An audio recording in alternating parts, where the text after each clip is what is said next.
தமிழக சட்டப்பேரவை தேர்தலில் மக்கள் நல கூட்டணிக்கு ஆம் ஆத்மி கட்சி ஆதரவு அளிக்க கோரி ஆம் ஆத்மி கட்சியின் தமிழக ஒருங்கிணைப்பாளர் வசீகரனை அக்கட்சி அலுவலகத்தில் வைகோ இன்று சந்திக்க உள்ளார்.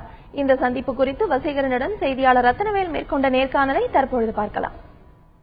சார், ஏற்கனவே மக்கள் நல கூட்டணியும் தேமுதிகவும் கூட்டணி அமைச்சிருக்காங்க. இந்நிலையில உங்க அலுவலகத்திற்கு வந்து வைகோ அவர்கள் உங்களை சந்திக்கிறாரு. இது குறித்து சொல்லுங்க. இன்று தமிழ்நாடு மிகப்பெரிய ஊழல் மிகுந்த ஒரு மாநிலமாக இந்தியாவிலே திகழ்கிறது. இது மக்களும் இதை உணர்ந்து விட்டார்கள். ஆகையினால் இது முக்கியமாக இவர்களை அப்புறப்படுத்த வேண்டும் என்ற ஒரு கட்டாயம் இன்னைக்கு தமிழ்நாட்டுக்கு ஏற்பட்டிருக்கிறது. இப்படிப்பட்ட ஊழல் கட்சிகளை அப்புறப்படுத்த வேண்டிய ஒரு கட்டாயம் இருக்கிறது. அந்த சூழ்நிலையில் வைகோ அவர்கள் இன்று எங்களை சந்தித்து ஆதரவு கேட்பதாக சொல்லியிருக்கிறார்.